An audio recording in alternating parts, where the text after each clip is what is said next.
Hey everyone, welcome to today's lecture for mobile computing. I'm going to do something a little weird and maybe a little bit risky today.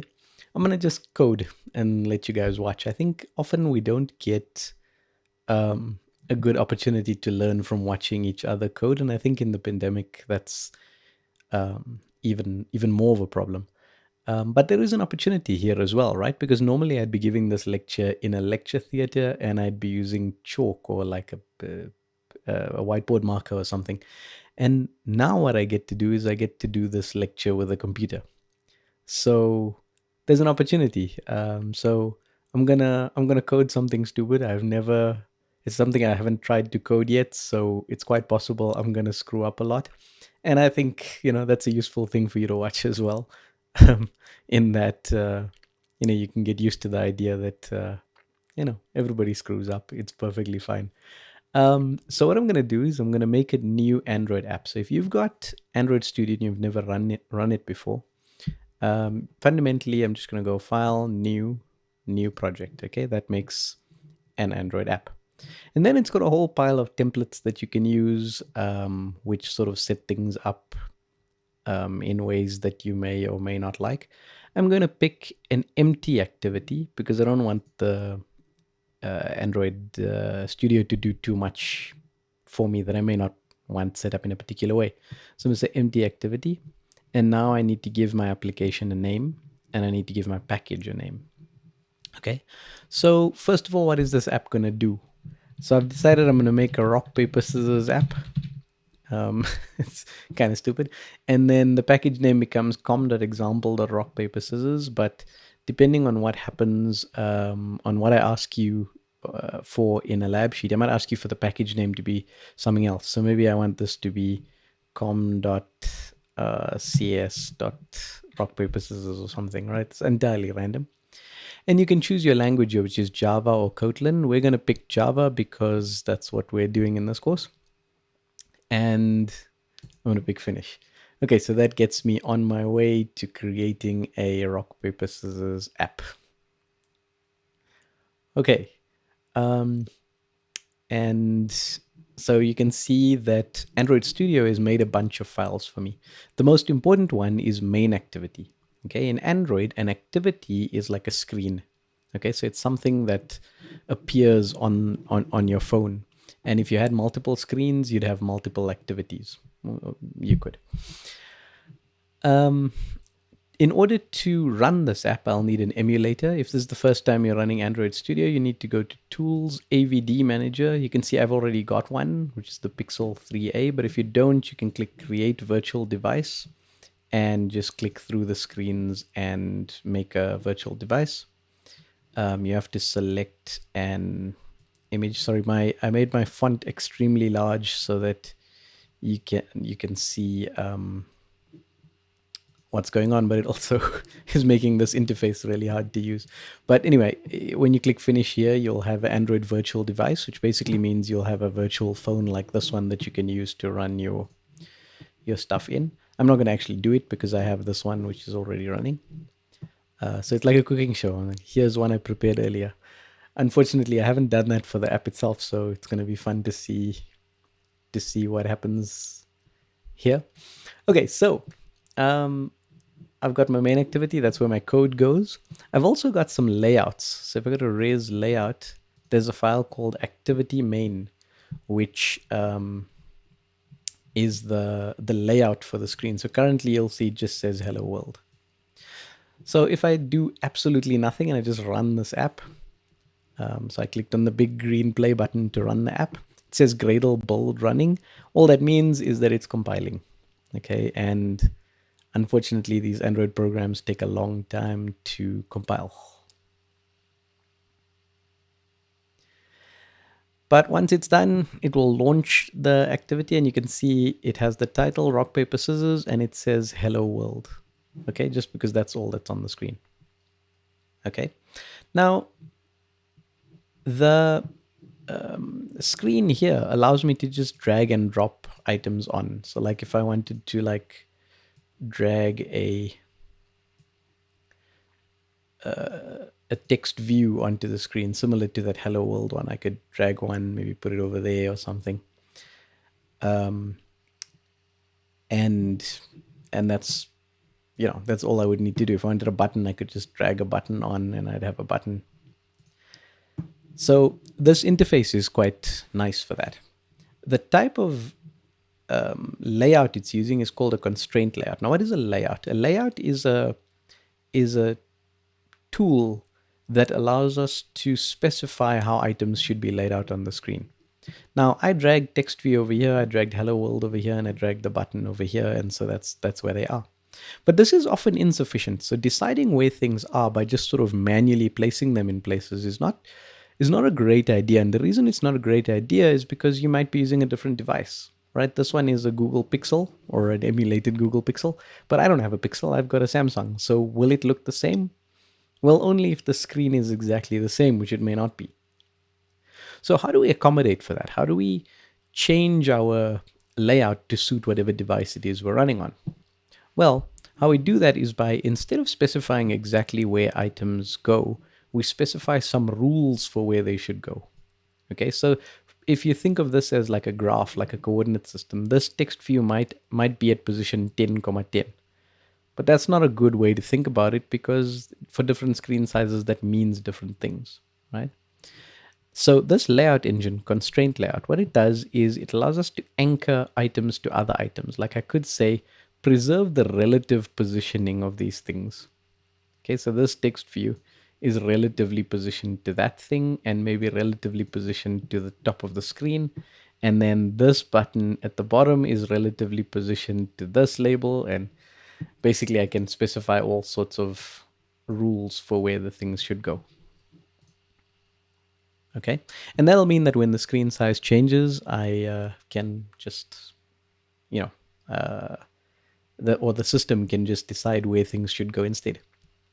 I'm not a particular fan of constraint layout, but one of the main reasons I'm not going to use constraint layout is because the Android alternative doesn't support it, and I'd like, as far as possible, to keep things compatible. Simply because that way, people who are using the Android alternative instead of Android Studio can operate effectively. If you haven't heard about the Android alternative, it's just something that I coded that emulates the Android subsystem, but using the web instead.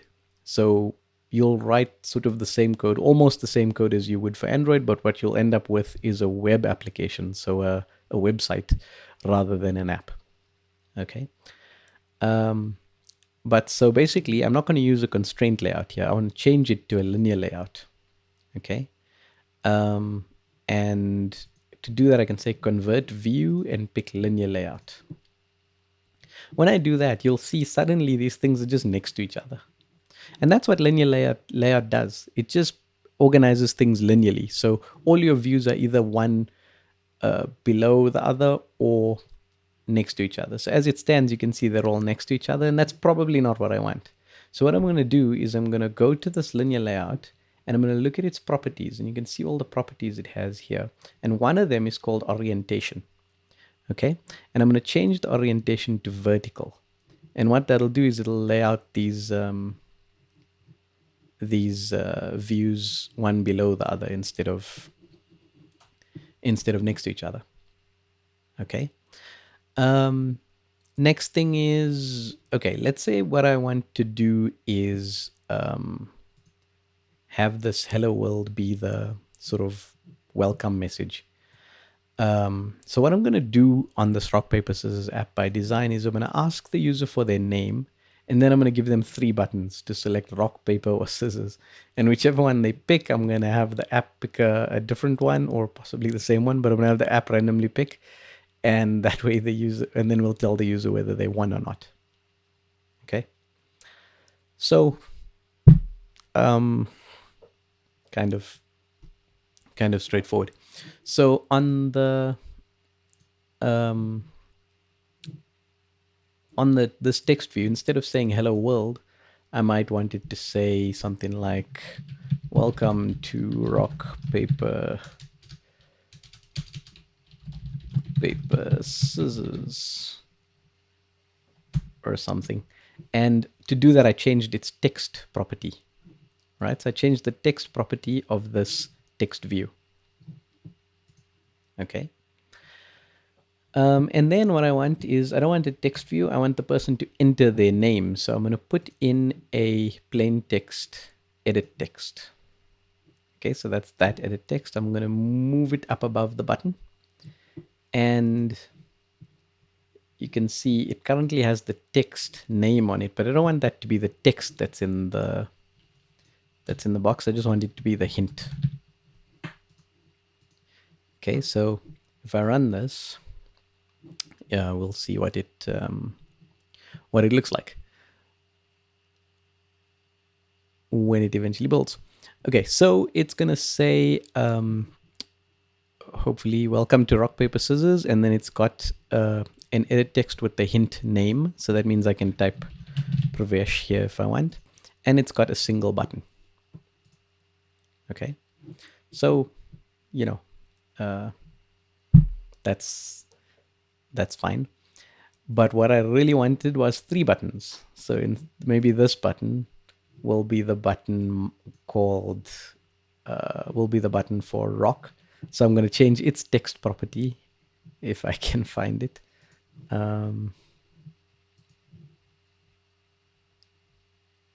Here, so instead of saying button, it's going to be rock. And then I'm going to have another button that says paper. Okay, that came out a little weird. Okay, well, anyway, let's put paper. And I'm going to have another button that says scissors.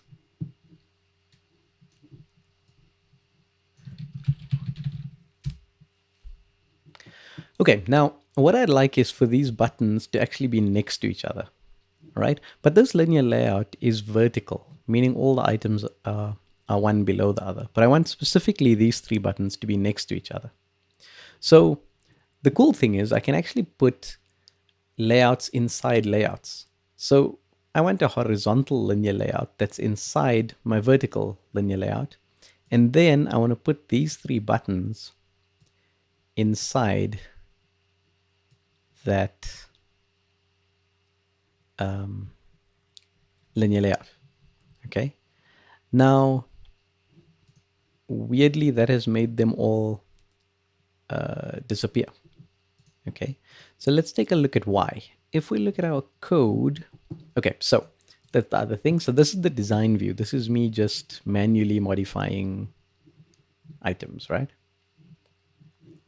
But I can also go to the code and see the XML for it. And you'll see how this looks. We've got a linear layout, and then it's got all of its properties defined. And then inside it, we've got a text view, and you can see we changed the text property. So we've got this Android text property. And, you know, similarly, we've got an edit text, which has a hint name and all of those things. And inside of this linear layout, so this linear layout is not closed yet. It only closes down here. We've got this linear layout. And inside this linear layout, we've got the buttons, right? And if you look at the width of these buttons, they all say match parent, which means they're the same width as the parent. So what we're instead going to say is wrap content, which means only make them as wide as they need to be to fit in the content that they have. So match parent and wrap content are the most common identifiers you're going to use here. But you might also use fixed numbers if you feel like making something particularly, you know, 50 pixels across or something.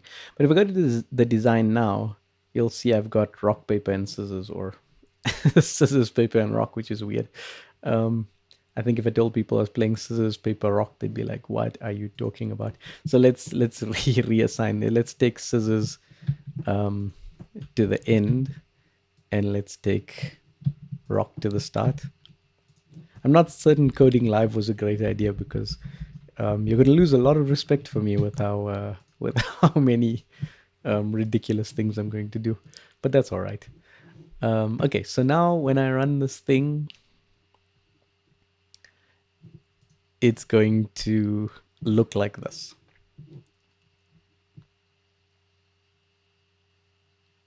I hope. Okay, so it asked me for my name, and I could put Pravesh, and then maybe I click paper or something to say I picked paper. Okay, so the kind of the GUI elements are mostly there. I need one more. And hopefully you've thought of this as well, which is that I need to at some point tell the user whether they've won and stuff, right? So I'm going to take another text view, which is something I use for display, and I'm going to stick it in the layout, but not in the horizontal layout, right? So it's here in this it's outside of this linear layout. But the problem is that this linear layout, this one here, is using up the rest of the screen. Why is it using up the rest of the screen? Let's look at the code. This linear layout says that its height is match parent, which means that it needs to use all the space in the parent. So instead, we're going to change it to wrap content, which means that it's only going to use as much space as it needs. So now this text view can go immediately below it. Okay. And maybe at the start, it'll just say ready or something like that. Okay. So at this point, you haven't clicked on rock, paper, or scissors. So it's just ready. It's just waiting for you. Okay. Now, what I want to do just to start with is I want to kind of say, look, if you clicked on rock, it should just say rock. And if you clicked on paper, it should say paper. And if you clicked on scissors, it should say scissors or something like that, right? Just so that we can see that our code is actually doing something. So what, in essence, I want to do is define an action listener. Okay, so this brings us to the idea of event-driven programming. So the programming you've been doing for the most part up to now is sort of just imperative, basically, or no, imperative is the wrong thing, but the control flow is sequential. Basically, you had something like a main method or a main function, and all of your code sort of ran sequentially down that main function, right? Event-driven programming is different. In event-driven programming, it's sort of like how Excel or Android Studio works. It just kind of sits there. Your program just sits there until the user triggers some event. When an event is triggered, we need to have a listener that can deal with that event, right? So the listener is listening for events, and it will call a handler which does something, uh, you know, which does some action. So in this case, when I click on rock, I want something to happen. I want to make a listener that defines a handler that will then go in and do something. Okay, so there's a number of ways to do this. I'm going to show you the hard way first, and then I'll switch to the easy way. So in my main activity, when I have created the view, what it does is it creates the activity, and then it sets the content view to be this layout from activity main. Okay, so that means all of those components are now on the screen because I've set the content view. So then what I want to do is set an event listener on that button. That means I need a reference to the button because I need to have some way of talking about the button, right? As it stands, I have no way of accessing the button. So what I can do is if I look at this button, it's got an ID. Its ID is just button, which strikes me as a terrible ID, so I'm going to change it. And so maybe I'll change this one to button rock, and this one to button paper, and this one to button scissors. Now these IDs are quite important because they allow us to refer to these objects in the Java code. At the moment, they're just sitting in the XML, and I don't actually have a way of talking about them in Java. But now that I've got those names, I can say button, and I can give it any name I like, but I'm going to call it rock, equals find view by ID r.id.buttonRock. Okay, and what that's going to do is it's going to go get me the button that has that ID. It's going to get me a reference and put it in this rock item. Okay, so just for silliness, I'm going to say maybe rock.setText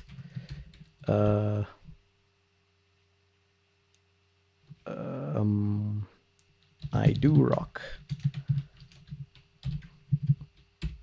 What I do, I promise. And so what that's going to do is when I launch this app, it's going to go get me a reference to this button and then set its text to I do rock.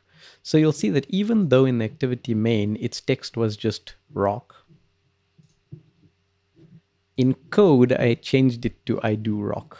Okay, so because I had this reference, I could do whatever I want to it. Another thing I can do is set the event listener. So I can say rock.set onClick listener, which means what I'm telling it is that it should create a listener, and the listener is of type view.onClickListener. So this object here, this view.onClickListener, that's the class, right? I'm calling its constructor, and that makes an event listener.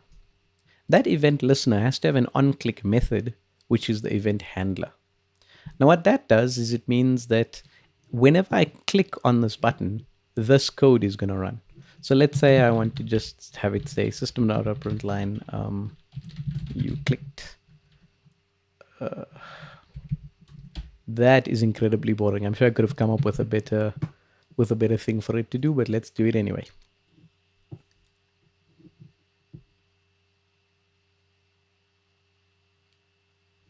Okay, so I click on rock and nothing happens. Well, nothing happens because I did a system.out.println, but where do those messages even go? The answer is they go here to the thing called the logcat. So I go to the logcat, I can pick the emulator that I'm currently running. I can pick the program that I'm currently running, and then I can see the messages. So you see it says system.out, you clicked. Click on rock, it says you clicked. But if I click on paper, nothing happens because I didn't set an event listener on paper or scissors. Similarly, what I could do in here, if I was feeling really silly, is I could go get a reference to maybe the paper one, and I could then say paper dot set text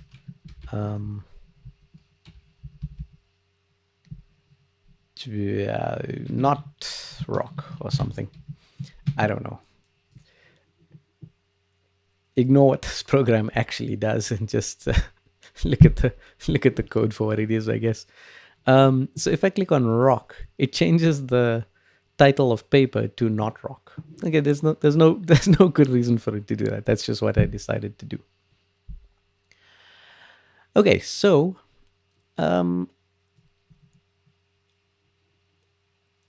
this was the hard way.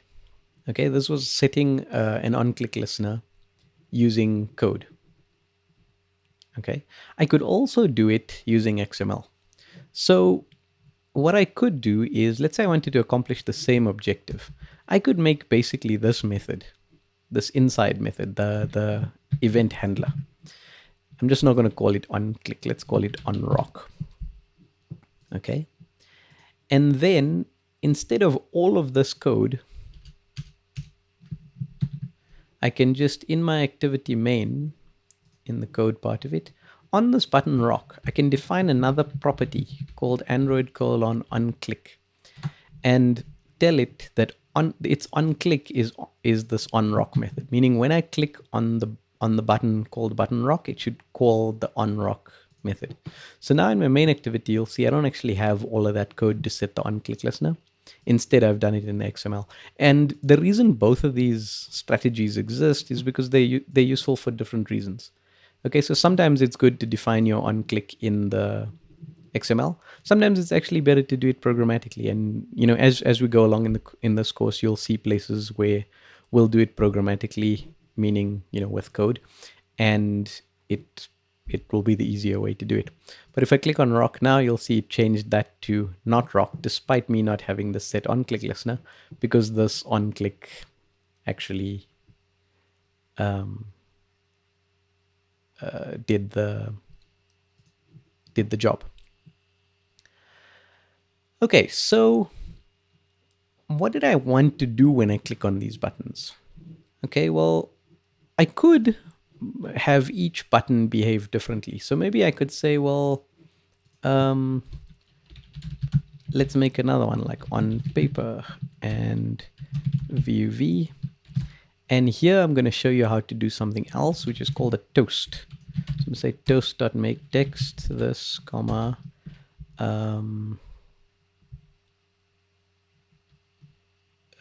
you clicked on paper, comma, toast.length short dot show. Okay, what a toast is like a little pop-up message. Okay, so I've made this on paper method, and now I'm going to say that when you click on paper, then it should call the on paper method. Okay, so if I, sorry, I've got an eye on a spider that's walking along on my table, and it's freaking me out.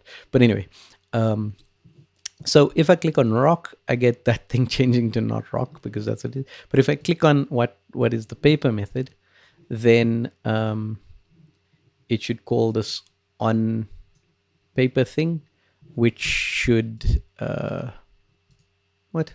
It should have popped up a message here, and it didn't. Um,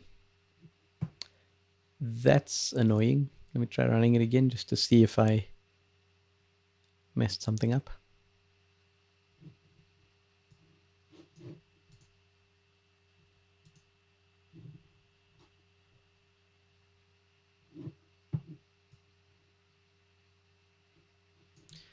I have no idea why I can't see that.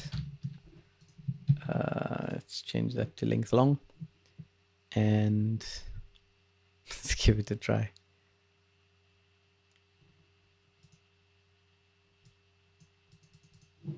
Huh. Okay, for debugging, let's put a system.out.println line here just to see if anything is gonna happen.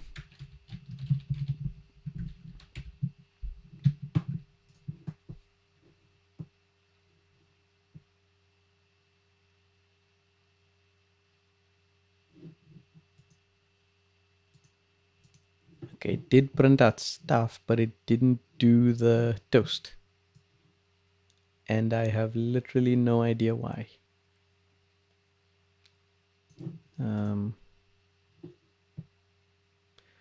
Okay, we'll ignore that. I'll find out why, and I'll post that on Moodle so you guys know why that toast didn't work. But so instead, what we'll do is we'll change the value of this text view to say you clicked on paper. Okay, so this text view has the ID text view 3, which is a pretty rubbish ID. So I'm going to call it text result or something, right? And then here I'm going to say text view out equals find view by ID r.id dot text result. And then I need to import this thing, so I just press Alt Enter. And then I'm going to call, instead of my toast.makeText, which I was fairly sure was going to work and didn't, I'm going to say out.setText and give it a value. And when I click on the rerun button, hopefully when I click on paper, it's not going to embarrass me again. So I click on paper, you see it says you clicked on paper, which is great, and I'm glad it did that. Okay, but that's not really what I wanted to do, right? I wanted to play rock, paper, scissors, and I wanted to deal with whatever I type into the name field. Okay, so okay, I haven't really thought about how I'm going to code this. Okay, so I think what might be a good way is if I have all of these things call the same method. I'll call it like onSelect because you've selected whatever it is you're choosing as your selection. Okay, and it's highlighting it in red because it's saying, I mean, you just told me to use the onSelect, but there's no such thing. So I'm going to say create onSelect in here. Okay, so now the onRock and onPaper are not useful anymore, but I'm going to copy this part into here.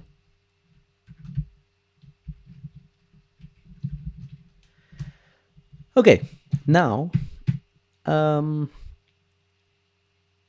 what I can do is I can set tags on these things. So, okay, so let's say what I wanted to do is print out which view it is you clicked on. So if I said out, so what Android will do is, you see this parameter view. That parameter is actually which view it was you clicked on. So although all of these clicks are going to call the same method. Like if I click on this button, it's going to call onSelect. If I click this button, it's going to call onSelect. And if I click this button, it's also going to call onSelect. What Android will do to make your life easy is this view that comes in as a parameter will be the view that you clicked on, in which case it's going to be this button or this button or this button. Okay, so view is the superclass of all UI items, and these buttons are UI items, so they're views. Okay, so what I can do then is I can say button selected equals button view. Okay, you guys have probably seen casting before in C, but basically what it means is that I've taken this view and converted it to being a button because it is a button. Okay, and now let's say I wanted to tell people which one they clicked on. That would be kind of problematic, right? Because I don't have a way of telling. So Android lets us specify a tag on a view. So what I'm going to do is I'm going to say Android.tag equals, and on this one, well, I could just use the text. No, never mind. I'm just going to use the text. So let's say I said string selection. Okay, my variable name suck at the moment equals view dot equals selected dot get text. Then depending on which one we clicked on,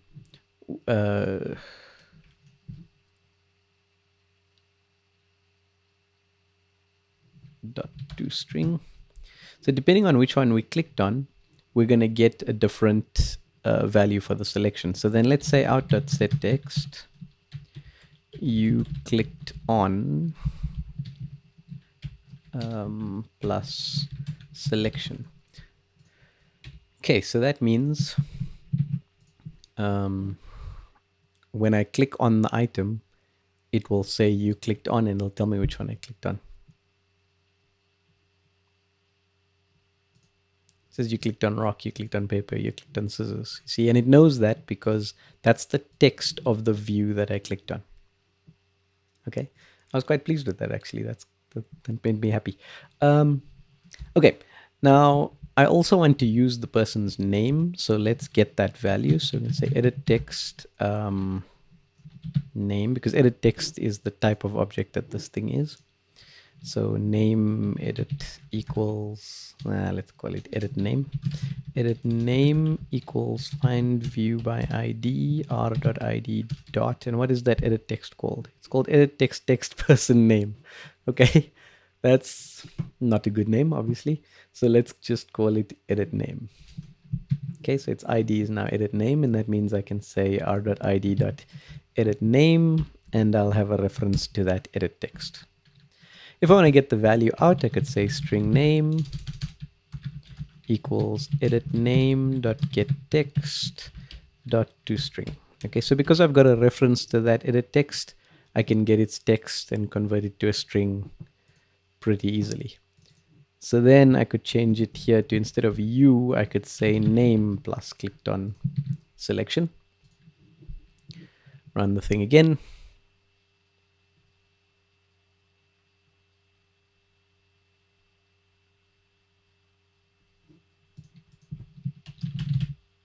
Pravesh. So then Pravesh clicked on rock, Pravesh clicked on paper, Pravesh clicked on scissors.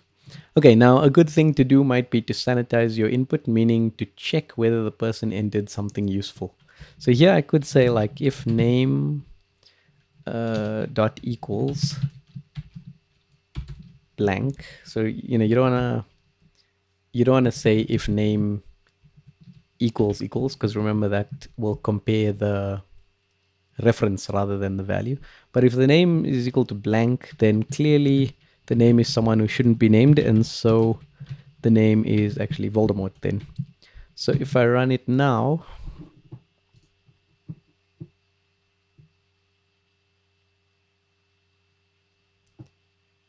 then I could click on paper and it'll say Voldemort clicked on paper because the guy didn't fill in anything. And if I did that, say Pravesh clicked on rock, which is a vast improvement, right?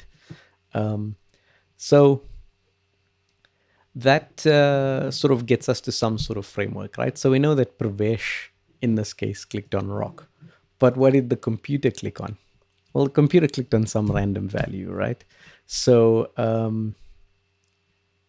I guess what we could do is we could say, let's randomize and let's see what happens, right? So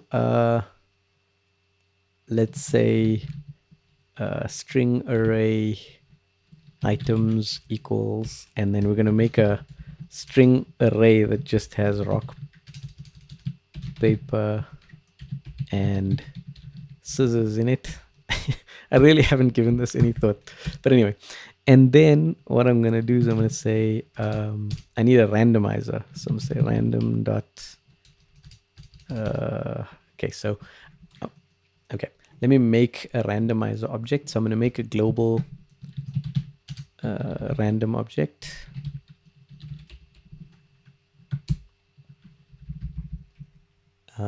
And in my on create, I'm going to initialize it.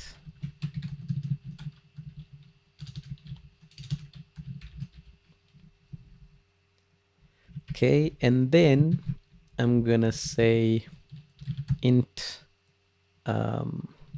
computer selection equals random.next int. Okay, and this is the bound. So let's say 3.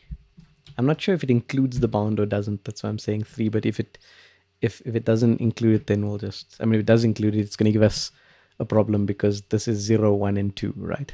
But anyway, so then I'm going to say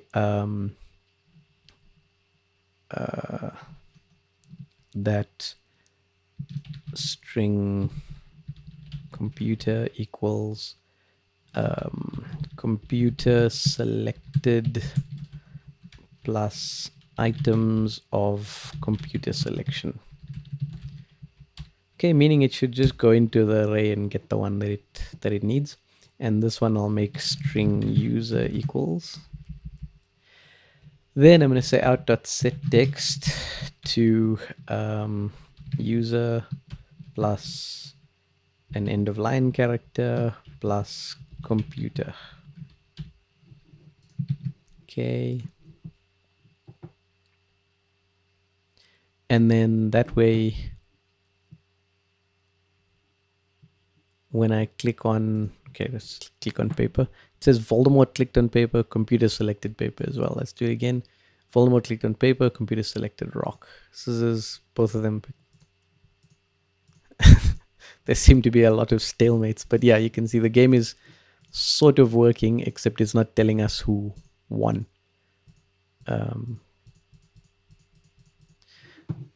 So, but for the most part, I mean this looks good to me. We're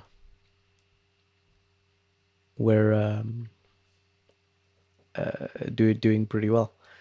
Okay, so how do we decide who won? That's kind of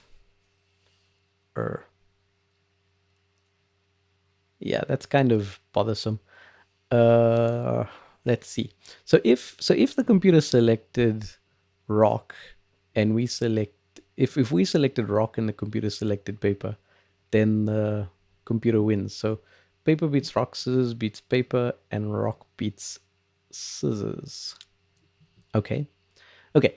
So then actually this is not too bad, because basically what we can do is we can say that the computer selected some index, right? Either 0, 1, or 2, right? And we selected some index, either 0, 1, or 2, and we can use that to figure out who won. Yeah. Okay. So, I mean, I could do it the sort of kind of cheesy way by saying that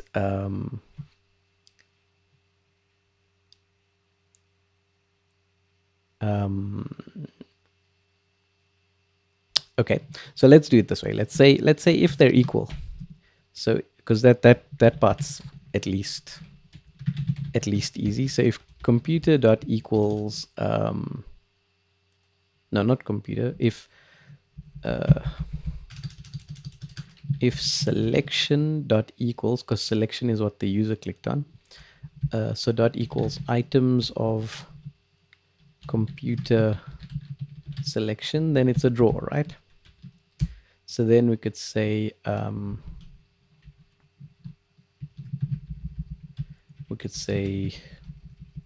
string result equals draw, or maybe let's call it a tie. Or result is a tie. Okay, and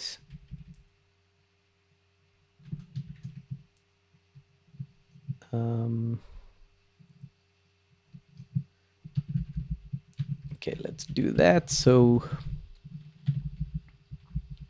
plus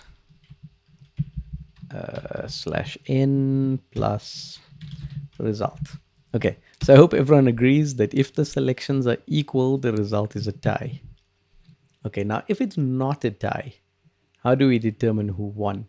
Well, I'm going to cheat a little bit, and I'm not entirely clear it's going to work, but let's see if it does. So if we put rock over here, then fundamentally every item is beaten by the one after it, right?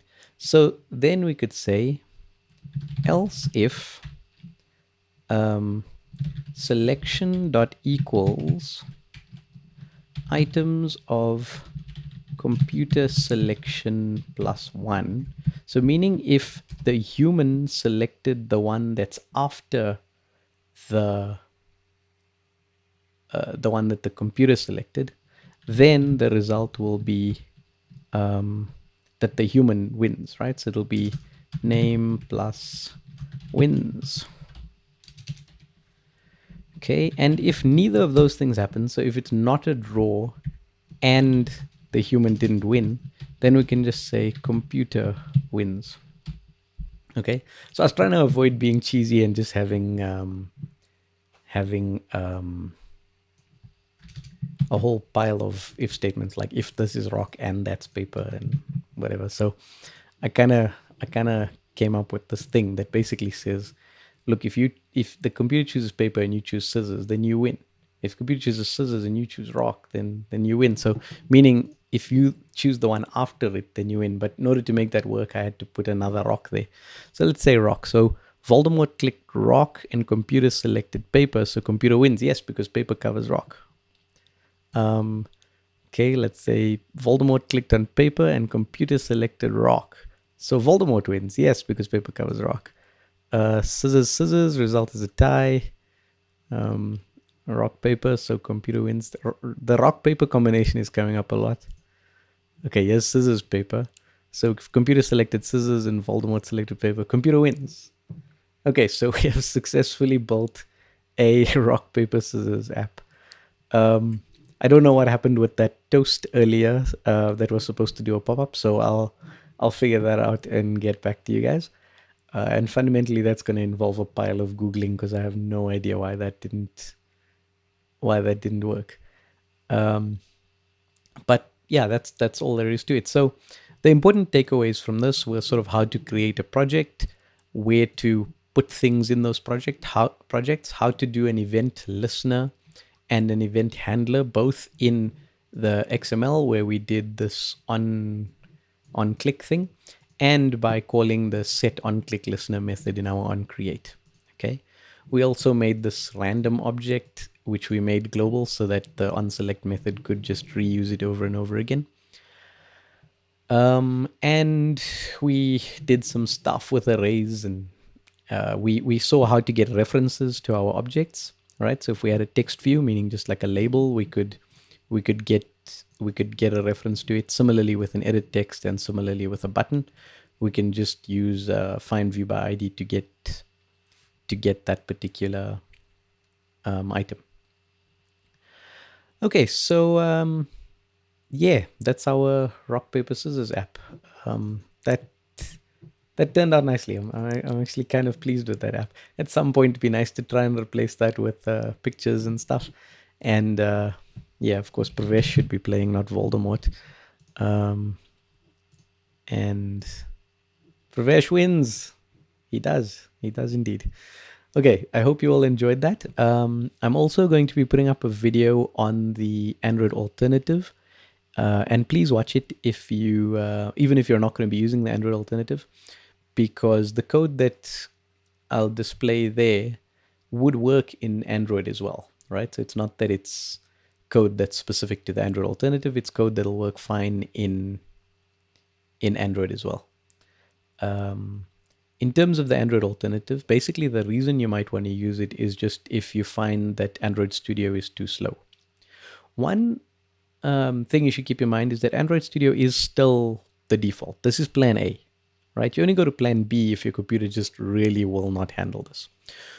You can also, instead of running the emulator, this phone emulator, which does take a lot of resources, you can just run these apps directly on your phone. If you plug your phone into a USB port and enable developer mode on your phone, which you can do by clicking on the kernel version in the settings panel of your phone a million times. Just Google it, you'll find how to enable developer mode on your Android phone. And that way, when you just plug it into your computer, if you hit run over here, instead of running in the emulator, it'll run on your actual phone, which in some ways is more satisfying, especially when you're starting out. You'll find in general, working on the emulator is easier because you don't have to keep, switching between your phone and your screen. You just keep them both open and you just work like this. One thing that you should keep in mind is never close the emulator. If you close it here, you're gonna have to open it again, right? Just leave it open. If you rerun, it'll close the app that's running in the emulator and run a new one. But you won't have to like relaunch the whole emulator. Yeah, but so with the Android alternative, it's worth checking out for two reasons. Like I say, one is that the code in the Android that I'm going to show you in that video will also work in Android Studio. So, it's just more example and more practice. But the other reason you might want to use it is that it produces web applications, which are also cool things to build, right? You can basically build websites that respond to users, okay, using the same sort of code you use in Android, okay. And then if you're having trouble setting anything up, be it Android Studio or the Android alternative, let me know, and I'll hopefully help. Okay, I hope you enjoyed that lecture. I know I did. And yeah, happy coding.